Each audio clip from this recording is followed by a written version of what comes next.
స్త్రీ ఆధ్యాత్మిక శక్తి అనే కార్యక్రమానికి ప్రభువైన యేసుక్రీస్తు పేరిట మీ అందరికీ స్వాగతం ప్రియులారా.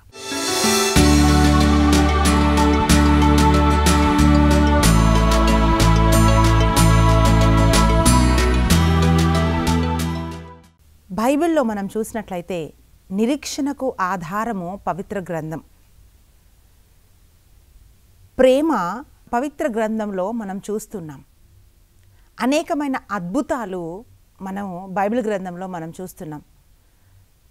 అలాగే ప్రియులారా, అనేక సమస్యలకు పరిష్కారం కూడా బైబిల్ గ్రంథంలో మనం చూస్తున్నాం. అనేక కుటుంబాలలో వ్యక్తిగత జీవితంలో మనుషులు కన్నీటితో దుఃఖంతో ఉండగా ఏంటి మాకు పరిష్కారం అనుకుంటున్నప్పుడు అటువంటి సమస్యలన్నిటికీ కూడా బైబిల్ పరిష్కారం ఇస్తుంది.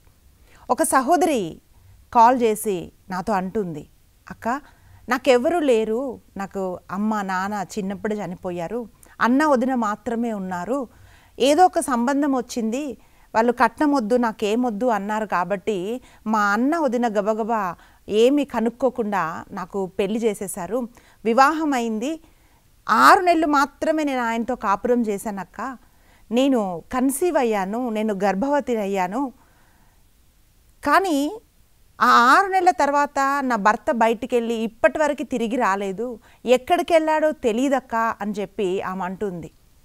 ఇప్పుడు ఆ బాబు నడుస్తున్నాడు, స్కూల్కి వెళ్తున్నాడు, ఇప్పటికి కూడా ఆమె ప్రేయర్ రిక్వెస్ట్లు పెడుతూ ఉంటుంది. అక్క ప్లీజ్ అక్క ఆయన తిరిగి రావాలని మీరు ప్రార్థన చేయండి అక్క అని ఆమె నన్ను కోరింది. మేము టీం అందరం ప్రేయర్ చేశాం. ప్రియులారా, ఈ సంఘటన ఎందుకు నేను మీతో చెప్తున్నానంటే, ఆమె మాట్లాడుతున్నప్పుడు ఆమె ఏమన్నదో తెలుసా, అక్క నేను కన్సీవ్ అయినప్పుడు మొదలుకొని నా భర్త ఒక్కరోజు కూడా నన్ను చూడలేదు, ఆయనకు నేను కన్సీవ్ అయ్యానని మాత్రమే తెలుసు, అప్పటి నుండి నా బాగోగులు ఒక్కటి కూడా ఆయన పట్టించుకోలేదక్క, ఆయన నన్నెవ్వరూ చూడలేదు, నాకెవ్వరూ లేరు కదా నన్ను చూడడానికి, కానీ దేవుడే నన్ను ఇప్పటి వరకు నడిపించాడక్క, నాకు ఆరోగ్యం ఇచ్చాడు నేను పని చేసుకోవడానికి, నా బాబు చదువుతున్నాడక్క అని చెప్పేసి ఆ అమ్మాయి చెప్పినప్పుడు ఆమె ఏడుస్తూ ఆమె ఏం చెప్పింది తెలుసా, దేవుడు నాతో ఉన్నాడు అన్నది. ప్రియులారా, ఈరోజు బైబిల్ గ్రంథంలోంచి ఒక స్త్రీ జీవితాన్ని మనం చూస్తున్నాం. యెషయా గ్రంథము 66వ అధ్యాయము 9 నుండి వచనాలు మనం చూస్తే వాక్యం ఏం పలుకుతుందంటే, ప్రియులారా, నేనే గర్భమును ఆశీర్వదించిన పిదప శిశువును కలిగింపకుండునా, కడుపు పండించిన పిదప గర్భమును మూసివేయుదునా అని ప్రభు పలుకుచున్నాడు. గర్భఫలము దేవుడిచ్చిన బహుమానం. అయితే ప్రియులారా, ఇక్కడ వాక్యం ఏమంటుందంటే, నేనే గర్భమును ఆశీర్వదించిన పిదప శిశువును కలిగింపకుందునా, కడుపు పండించిన పిదప గర్భమును మూసివేయుదునా అని దేవుడు ప్రశ్నిస్తున్నాడు. గర్భంతో ఉన్న ఒక స్త్రీ కన్నీటిని దేవుడు ఎలా తుడిచాడో, ఎలా ఆమెతో నిలబడ్డాడో ఈరోజు బైబిల్లోంచి మనం చూస్తున్నాం. ప్రియులారా, వాక్యం ఏం పలుకుతుందంటే, ఆదికాండము 16వ అధ్యాయము 1 నుండి 16 వచనాల వరకు మనం చదివినట్లయితే అక్కడ వాక్యం ఏం పలుకుతుందంటే, ఫస్ట్ టైం మనము హాగారు అనే ఒక స్త్రీ పేరుని మనం అక్కడ చదువుతున్నాం. ఆదికాండము 16వ అధ్యాయంలో ప్రియులారా, ఈమె ఎవరు అని అంటే ఐగుప్తీయురాలు అని బైబిల్ చెప్తా ఉంది. ఆదికాండము 16వ అధ్యాయము 1-2 వచనాల్లో మనం చూస్తే వాక్యం ఏమంటుందంటే, అబ్రహామునకు సారాయి యందు సంతానము కలగలేదు, ఆమెకు ఐగుప్తు దేశీయురాలైన ఒక దాసి కన్య ఉండెను, ఆమె పేరు హాగారు. ఇక్కడే మొట్టమొదటిసారిగా మనం హాగారు అనే పేరును మనం చూస్తున్నాం. సారాయి అబ్రహాంతో, దేవుడు నన్ను బిడ్డల తల్లిగా చేయలేదు, నా దాసి కన్యను భార్యగా స్వీకరింపుము, ఆమె వలనైనా నాకు సంతానము కలుగునేమో అనెను. అబ్రాము భార్య చెప్పిన మాటలకు ఒప్పుకొనెను, ఆయన హాగారును భార్యగా స్వీకరించాడు, ఆమె గర్భము ధరించింది అని బైబిల్ చెప్తా ఉంది. అంటే మొట్టమొదటిసారిగా ప్రియులారా, ఇక్కడ మనము హాగారును చూస్తున్నాం. ఈ హాగారు ఎవరు అని అంటే, ఆమె ఒక దాసి కన్య. ప్రియులారా, ఈమె దేశము ఐగుప్తు దేశం. ఆమె పని చేస్తుంది ఏంటి అంటే, ఒక దాసిలాగా, అంటే దాసిలాగా పనిచేయటం అంటే వాళ్ళకు ఇష్టాలు ఉండవండి. ఇప్పుడైతే పిల్లరా వర్కర్స్కి ఒక యూనియన్ ఉంది, అయితే ఏదైనా సమస్యలు వచ్చినప్పుడు అంటే పని చేసే వాళ్ళకి ఏదైనా కష్టం వచ్చినప్పుడు వాళ్ళ అధికారులను వాళ్ళు సంప్రదించవచ్చు. కానీ ఆ రోజుల్లో దాసులంటే వాళ్ళకి ఏమి ఇష్టాలు ఉండేవి కాదు. ఏ టైం అయినా, ఏ రాత్రైనా, పగలైనా సరే, ఎంత కష్టమైనా సరే వాళ్ళు ఆ పనులన్నిటినీ యజమానుల కొరకు వాళ్ళు చేసి పెట్టాలి ప్రియులారా. అలాంటి ఒక పరిస్థితిలో ఈ హాగారు ఉంది. అందుకే ఆమె ఏమంటుందంటే, ఒక వస్తువులాగా ఆమె ఇష్టాలు ఏం అడగకుండా నా దగ్గరున్న నా దాసి అయిన హాగారును నువ్వు భార్యగా స్వీకరించు అని చెప్పి అబ్రహాముతో సారాయి చెప్పటం మనం చూస్తున్నాం పిల్లలు. ఒక సహోదరి అంటుంది, అంటే దుబాయ్లో ఈమె పనిచేస్తుంది, ఆమెకు 3 పిల్లలు, అప్పులు ఉన్నాయి కాబట్టి దుబాయ్కి వెళ్తే కాస్త పని చేస్తే డబ్బులు ఎక్కువ వస్తే అప్పు తీర్చుకుంటానని చెప్పి అక్కడికి వెళ్ళి భయంకరమైన ఇబ్బందులు. ఆమె ఏమంటుందంటే, అక్క ఇష్టం వచ్చినట్టు వాళ్ళు కొడతారు, అంటే జ్వరం వచ్చినా ఏదొచ్చినా సరే పని చేయాలక్క, ఏం చేయాలో అర్థం కావట్లేదు, నా కోసం ప్రార్థన చేయండి అని చెప్పి ఆ సహోదరి చెప్పింది. అప్పుడు నేను చెప్పానమ్మా, మీరు వెళ్ళి కంప్లైంట్ చేయొచ్చు కదా, పోలీసు వాళ్ళని మీరు సంప్రదించవచ్చు కదా అంటే ఆమె ఏమంటుందంటే, అక్క మాకు సంబంధించిన ప్రతి డాక్యుమెంట్, పాస్పోర్ట్ కానీ మిగతా డాక్యుమెంట్స్ అన్నీ కానీ వాళ్ళ దగ్గర ఉంటాయక్క, ఒకవేళ మేము ఏమైనా అలా చేశాము అని అంటే ఆ డాక్యుమెంట్స్ కానీ మాకు ఇవ్వకపోతే మేము కంప్లీట్గా అక్కడే ఉండిపోవాల్సి వస్తుంది, దాని పర్యవసానాలు ఏంటో కూడా తెలియదక్క, ప్లీజ్ మా కోసం ప్రేయర్ చేయండి అక్క అని అనింది. ఎందుకంటే ఆమె ఇంట్లో ఒక ఇంట్లో ఆమె పనిచేస్తుంది. పిల్లరా, నేను ఎందుకు ఈ సంఘటనలు చెప్తున్నానంటే, దాసి అనగానే వాళ్ళ జీవితం పట్ల వాళ్ళకు ఒక కంట్రోల్ లేదు. అంటే వాళ్ళకి ఇష్టమైనది ఏది కూడా చేయలేని ఒక పరిస్థితి హాగారు పరిస్థితి.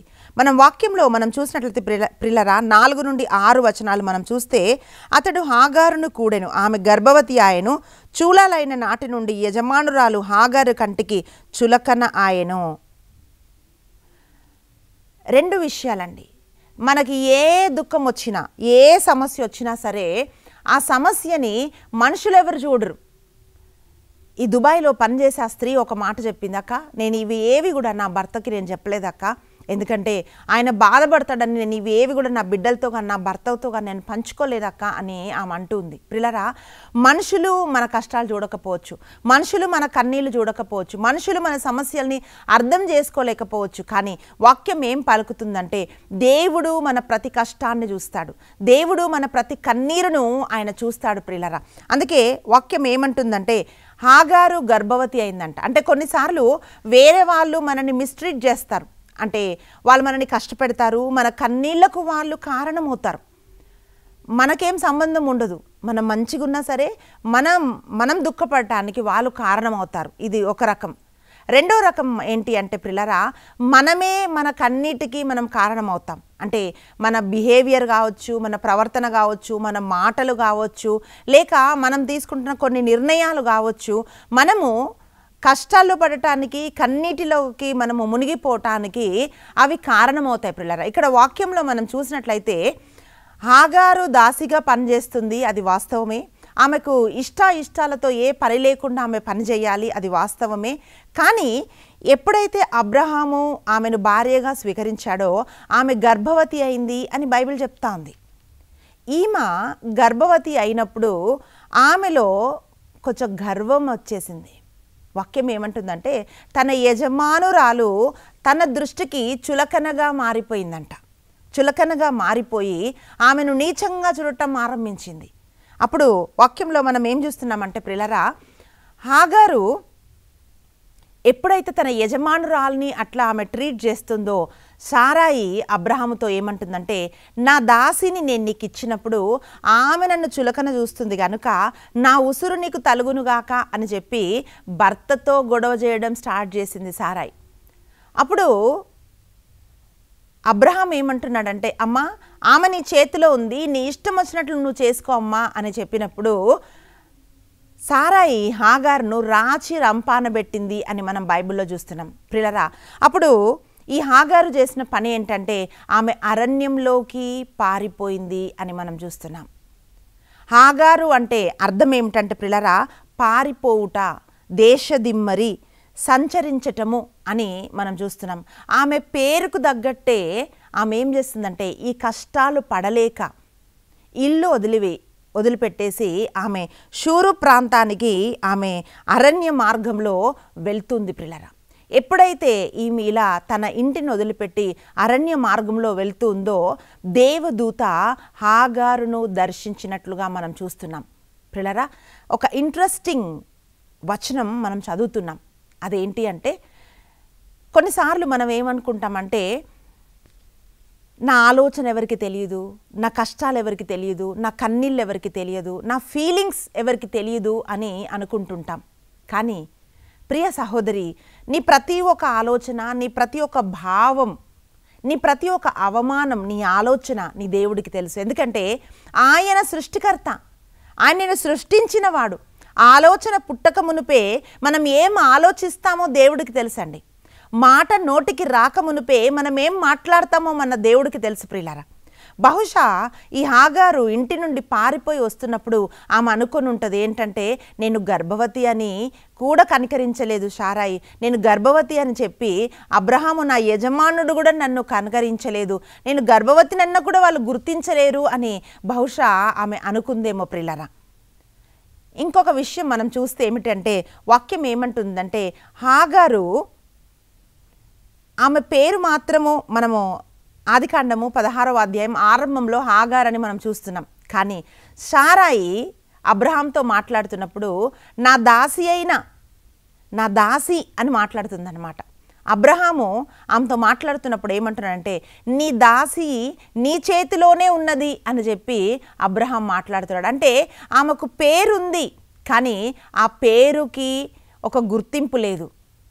అంటే ఆమెని ఒక దాసిలాగే చూశారు కానీ పిల్లరా ఆమెకి ఎటువంటి ఒక గుర్తింపు మనం చూడటం లేదు. కానీ ఈ దేవదూత హాగారుని దర్శించినప్పుడు హాగారుతో ఏం మాట్లాడుతున్న దేవదూత అని చూస్తే మనము శారాయి దాసి అయిన హాగారు అని చెప్పి ఆ దేవదూత ఆమెను పిలుస్తున్నట్లు మనం చూస్తున్నాం. అంటే ప్రియ సహోదరి, మన జీవితంలో జరుగుతున్న ప్రతి ఒక్క విషయము దేవుడికి తెలుసు. అందుకే వాక్యం ఏమంటుందంటే, ఆదికాండము 16వ అధ్యాయము 11వ వచనంలో మనం చూస్తే, మరియు యావే దూత ఆమెతో ఇట్లా నేను నీవు గర్భవతివి.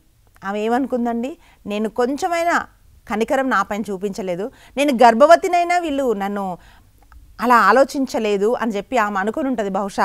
అందుకే దేవదూత ఏమంటున్నాడంటే, నీవు గర్భవతివి, నీకు కుమారుడు కలుగును, దేవుడు నీ మొర ఆలకించెనుగావున ఈ బిడ్డకు ఇష్మాయేలు అని పేరు పెట్టుము అని చెప్పి ఆ దేవదూత హాగారుతో మాట్లాడుతుంది. పిల్లరా, ఎవ్వరూ లేక, ఎందుకంటే ఆమె ఒక దాసి, పైపెచ్చు అన్యురాలు, ఐగుప్తీరాలు.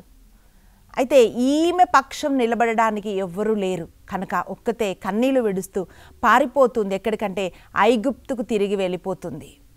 ఆ షూరు మార్గంలో మనం చూసినట్లయితే దేవదూత ఆమెని కలిసి హాగారు అని మొట్టమొదటగా అడ్రస్ చేయటం మనం చూస్తున్నాం. హాగారు, శారాయి దాసి అయిన హాగారు, నువ్వు ఎక్కడికి వెళ్తున్నావు అని చెప్పి ప్రిలరా ఆ దేవదూత ప్రశ్నిస్తుంది. వాక్యం ఏమంటుందంటే, అతడు శారాయి దాసివగు హాగారు, నీవు ఎక్కడి నుండి వచ్చితివి, ఎక్కడికి పోవుచుంటివి అని అడిగెను.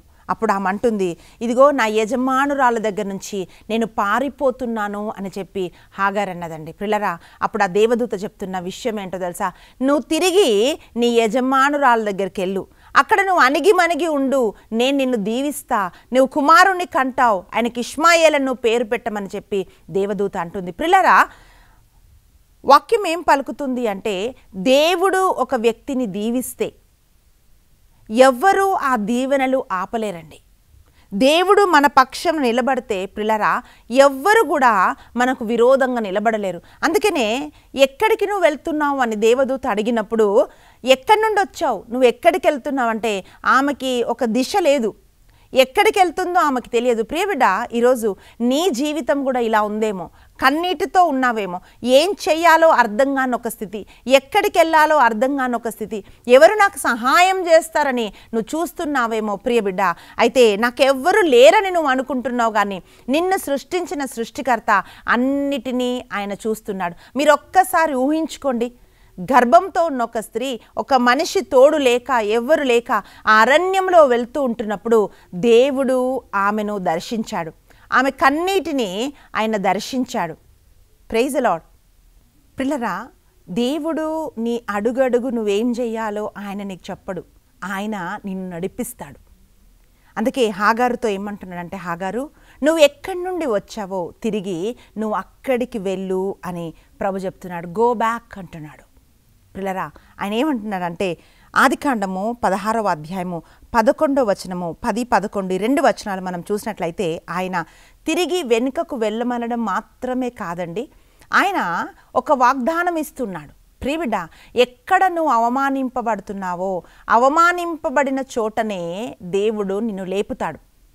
వేరే వాళ్ళు నిన్ను కష్టపెడుతుండొచ్చు, నీ కన్నీళ్లకు కారణమై ఉండొచ్చు, లేక నీ తప్పిదం వలనే నీవు ఈరోజు కన్నీటితో ఉండొచ్చు. ప్రియబిడ్డ, అయితే హాగారు జీవితంలోంచి రెండు విషయాలు మనము గమనించాలి, నేర్చుకోవాలి. అదేమిటి అంటే, హాగారు ఇలా పారిపోవడానికి గల కారణం ఏమిటంటే ఆమె తన యజమానురాలను చులకనగా చూసింది కాబట్టి ఆమె కోపం వచ్చింది.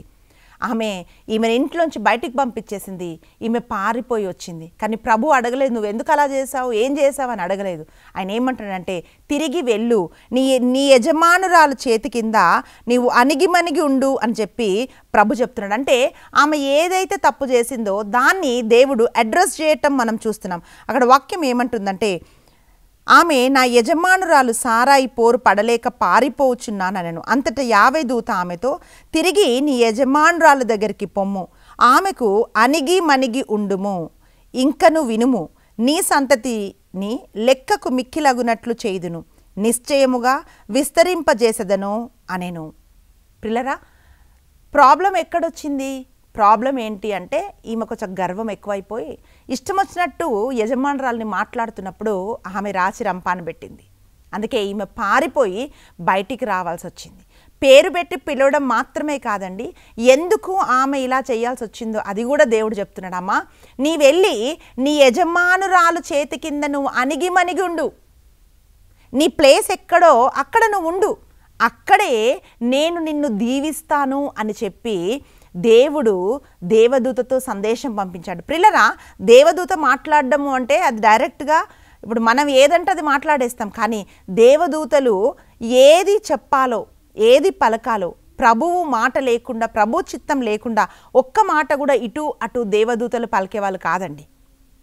అందుకే దేవదూత ఏం చెప్తున్నాడంట, అమ్మా నువ్వు తిరిగి వెళ్ళి నీ యజమానురాల దగ్గర నువ్వు అణిగిమణిగుండు అని చెప్పి దాంతోపాటు ఆమెకి ఒక వాగ్దానం ఇస్తున్నాడు దేవుడు. ప్రిల్లరా, అదేమిటి అంటే, ఇదిగో నీ సంతతిని నేను విస్తరింపజేస్తాను, నీవు ఒక కుమారుణ్ణి కంటావు, అతనికి ఇష్మాయేలు అని పేరు పెడతావు. ఇష్మాయేలు అనగా దేవుడు నా మొర వినును అని అర్థం. దేవుడు వినును అని అర్థం. ప్రిల్లరా, ఎప్పుడైతే హాగారును దేవుడు దీవించాడో అప్పుడు హాగారు ఏమంటుందంటే మనం చూస్తున్నాం. ప్రిల్లరా, ఆదికాండము 16వ అధ్యాయము 13వ వచనంలో ఆమె తనతో మాట్లాడిన దేవుణ్ణి ఎల్రోయి అని పేరున పిలిచెను. ఆదాము జంతువులకు పేర్లు పెట్టాడు, అన్నిటికీ పేర్లు పెట్టాడండి. కానీ హాగారు ఒక అన్యురాలు, ఐగుప్తీరాలు. కానీ ఆమె దేవుడికి పేరు పెట్టింది. ఆమె ఏమని పిలుస్తుందంటే ఎల్రోయి అంటుంది. ఎల్రోయి అనగా ప్రిలరా నన్ను చూసినవాడు అని అర్థము. అక్కడ వాక్యం ఏమంటుందంటే, నిజముగా నేను నా కంటితో దేవుణ్ణి చూచితిని కదా, దైవ దర్శనమున తర్వాత కూడా నేను ఇంకనూ బ్రతికియుంటిని కదా అని అనుకొనెను. ప్రిలరా, ఇక్కడ గమనించాల్సినది ఏమిటి అంటే, ఆమె అంటుంది దేవుడు నన్ను చూశాడు. ఎల్రోయి అంటే నన్ను చూస్తున్న దేవుడు, నాతో దేవుడు మాట్లాడాడు అంటుంది. అంటే దేవుడు మాట్లాడే దేవుడు అని ఆమె గుర్తించింది. అలాగే ఇష్మాయేలు అంటే దేవుడు ఏం వాగ్దానం ఇస్తున్నాడంటే, అమ్మా ప్రభు నీ మొర వింటాడు, నీ ప్రార్థన వింటాడు అని చెప్పి ఇష్మాయేలు అని పేరు పెట్టమని చెప్పాడు. ప్రిలరా, అందుకనే ఆమె ఏం పేరు పెట్టిందంటే, అక్కడ అందుచే జరులు ఆ నీటి బుగ్గకు వాక్యంలో మనం చూస్తున్నాం. ప్రిలరా, బేయిర్ లాహి రోయి, నన్ను చూచుచున్న సజీవుని భావి అని ఆమె పేరు పెట్టింది. ప్రియబిడ్డ, ఈరోజు నీ ప్రతి కన్నీరును దేవుడు చూస్తూ ఉన్నాడు. నాతో ఎవరు మాట్లాడడానికి లేరు అని అనుకుంటుంటే ఆయన మాట్లాడే దేవుడు ప్రియులారా. ఆయన నీ మొరలు వినే దేవుడు. ఇవన్నీ కూడా వ్యక్తిగతంగా హాగారు తన జీవితంలో తను రుచి చూసింది. అందుకే నన్ను చూస్తున్నవాడు అని ఒక అన్యురాలు దేవుడికి పేరు పెట్టింది. ఎల్ రోయి అంటుంది. ఎల్ రోయి అనగా నిన్ను చూస్తున్న దేవుడు. నీ బాధ, నీ కష్టం, నీ కన్నీళ్ళు ఎవరికీ అర్థం కాదు ప్రియ సహోదరి, కానీ నీ దేవుడికి అర్థమవుతుంది. గర్భంతో ఉన్న స్త్రీని మనుషులందరూ వదిలిపెట్టేసినప్పుడు దేవుడు ఆమెను విడిచిపెట్టలేదు. ఈరోజు ఏంటి నా పరిస్థితి అని నువ్వు అనుకుంటున్నావేమో, కానీ దేవుడు ఏమంటాడంటే హాగారు, గర్భంతో ఉన్న హాగారు కన్నీళ్లు తుడిచిన దేవుడు నీ కన్నీళ్లు కూడా తుడుస్తాడు. ఎవరు నా బిడ్డను ఎవరు చూస్తారు అని నువ్వు అనుకుంటున్నావేమో, కానీ దేవుడు ఏమంటాడంటే నేను ఇష్మాయేల్ను విస్తరింపజేస్తాను, దీవిస్తాను అన్న దేవుడు. ఆయన అంటున్నాడు, ఇదిగో గర్భము ధరించేసిన నేను నిన్ను దీవించనా, నేను నిన్ను కాపాడనా అని దేవుడు యెషయా గ్రంథం 66:9 ఆయన ప్రశ్నిస్తున్నాడు. ఈరోజు ప్రార్థన చేద్దాం. స్తోత్రము నాయన, గనుడా, పరిశుద్ధుడా. అయ్యా, ఎవరెవరైతే నా తండ్రి నాయన అయ్యా భర్త చేత విడవబడి గర్భం ధరించి నాయన ఇదిగో కష్టాల్లో కన్నీళ్ళు ఉన్నారేమో ప్రభా, ఇంకా ఎంతోమంది ప్రభా నా తండ్రి నాయన కుటుంబ సభ్యుల ద్వారా ప్రభా హింసింపబడుతూ నా కష్టాలు నా కన్నీళ్ళు ఎవరు చూస్తారనుకుంటున్నారేమో నాయన. ఎల్ రోయి, నీవు అన్నిటిని చూసే దేవుడో ప్రభా. అయ్యా, నీ వైపుకు చూసిన ప్రతి ఒక్క బిడ్డను మీరు దర్శించి నా తండ్రి నాయన మాట్లాడే దేవుడవని, చూసే దేవుడవని, మొరలు వినేవాడవని వ్యక్తిగత జీవితంలో ఒక్కొక్కరు తెలుసుకునేలాగున ప్రభువా హాగారును దర్శించిన వాడా ప్రతి బిడ్డను మీరు దర్శించమని యేసు క్రీస్తు అతి బలమైన నామమున ప్రార్థించి అడిగి వేడుకుంటున్నాం తండ్రి, ఆమేన్. ప్రియులారా, మన దేవుడు ఎల్ రోయి. ఆయన నిన్ను చూస్తున్నవాడు, నీతో మాట్లాడేవాడు, నీ మొర వినేవాడు. నీకు ఏ కష్టమున్నా ఆయన వైపుకు చూసినప్పుడు నిన్ను ఆయన దర్శిస్తాడు. దేవుడు మిమ్మల్ని ప్రేమిస్తున్నాడు. God bless you.